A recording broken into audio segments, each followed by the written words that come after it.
सरकारने सांगावं की आम्ही याला 1 रुपया दिला, याला 700 रुपयाचं काम दिलं, एकाने सांगावं. इतका तळमळीन करतो मी. आजकाल स्वार्थी दुनिया आहे. स्वार्थ सोडून कोणी कामच करत नाही लाडू. स्वार्थ सोडून कोणालाही वेळ नाही. आज मी 24 तास माझ्या समाजासाठी देतो. माझे लेकरं किती वेळेत हे सुद्धा मला माहित नाही. या समाजाचं माझा बाप कुठे आहे, माझी आई कुठे आहे हे सुद्धा मला माहित नाही. हे रिअल सांगतो मी. माझ्या समाजाच्या लेकराच्या चेहऱ्यावरती मला आनंद बघायचा. आरक्षण मी कुठं वाईट वागलो? मग का आमच्यावर दोष? बोललो असतो तुम्ही मालक आहे. थोडक्यात काय झालं बोललो म्हणून? मालकत्व तुम्हाला स्वीकारायचंय, पालकत्व तुम्हाला स्वीकारायचंय. समजा ठेवा ना. उचित बोललेलीच काय फरक पडला? राजकारणात हे पचावं लागतं, समाजकारणात हे पचावं लागतं, तर तुम्ही उंचीवर जाणार. कोणालाही वाटत नव्हतं 75 वर्षातलं बलाढ्य असणारं काँग्रेस संपल म्हणून. तेव्हा भाजपची 1-2च होते. मोजी तर सुद्धा येत नव्हते बोटावर कुर्शी घेत म्हणून. संपलं ना, संपलं ना. तुम्ही त्या गर्वात जाऊ नका हे म्हणणं आहे आमचं. हे तळतळ समजा. आता आम्ही आलोत म्हणजे आमचं कोणीच काही करू शकत नाही. संपू शकतं बरं का. इतकं झालं. असंतोष जर बिघडला, लोकांनी जर मन दुखत गेले, मराठींचे मन का दुखवतं तुम्ही? कमून दुखविता. काय केलं आम्ही तुमचं पाप? आमच्या गरीबाच्या लेकरांनी काय पाप केलं? कम मन दुखविता. मला तुमच्याकडून उत्तरच पाहिजे. तुम्हाला भांडायचंच आहे. आम्हाला होऊन दे काय व्हायचं. काय पाप केलं माझ्या लेकरांनी? का शिकू नये त्यांनी असं म्हणणं आहे तुमचं? त्यांनी नोकरीला लागू नये असं म्हणणं आहे का तुमचं? आम्ही तुमच्या तुमचा एक शब्द होता. मुख्यमंत्री आपल्या जातीचा नाही तरी त्यांनी आपल्याला आरक्षण दिलं किंवा अनेक गोष्टी दिल्या. कुणी नाकारलं? ती आपल्या जातीचा नाहीये तरी दिलं. नाकारलं कुणी?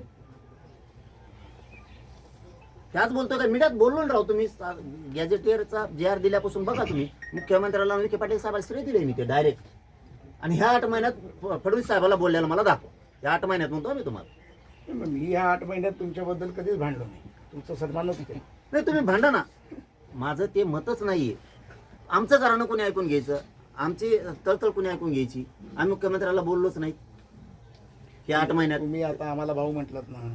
पण मला हे तुम्हाला सांगणं खूप गरजेचं आहे. मी ऐकलं ना दादा. मला माहित नाही असं आहे का तुम्ही जे म्हटलं. बघा आता तुमची तळमळ तुमचं पूर्ण ऐकून घेणार आम्ही. तुम्हाला कधी आम्ही ऐकून घेणार नाहीत असं नाही. आजचा दिवस हे समाजाच्या खोपीत आहे. महाराष्ट्रातले मराठ्यांचे लोक, तुम्ही शहरात राहताय, खेड्यातले मराठ्यांचे लोक आऊत जरी आहेत असले तरी मोबाईल दांडीला बांधते. तुम्हाला पाहिजे व्हिडिओ देतो. पण जरांगे पाटील काय बोलतो ना आज अंतरवलीत काय आहे? कमीत कमी 5.5-6 कोटी मराठी बघत असतात आज अंतरवलीत काय. म्हणून आज सगळ्यांनाच वाटतं की हे माणूस पहिल्यांदा म्हणला ना मी मराठ्यांचा आहे, त्यावेळेस ऊर भरून येतो गरिबांचा. दिसत नाही तुम्हाला. तुम्हाला नाही भेटायला येऊ शकत श्रीमंत लोकांना. कारण तुम्हाला हे म्हणजे त्याच्यात वाईट नका वाटू दे. आमच्या समाजाचा एखादा माणूस मोठा झालाय तो गर्वच असतो. बोलून दाखवल्यानं दुरावा निर्माण होतो. त्यामुळे काही गोष्टी बोलून पण दाखवायच्या नसतात. ही अभिमानच असतो. पण तुमच्यापर्यंत श्रीमंत सांगायला येत नाही. कुजबूज हे आम्ही ऐकतो खेड्यातली. आम्ही लोकांना वाटतं आता हे माणूस काहीतरी करत. आता तुम्ही म्हणलात मुख्यमंत्री साहेब आपल्या जातीचं नसून आरक्षण दिलं.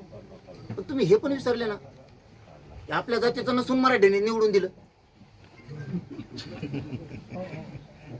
हे आता आमच्या जातीचं नाही शेजारी बसलेलं दिलं नाही निवडून मराठीने.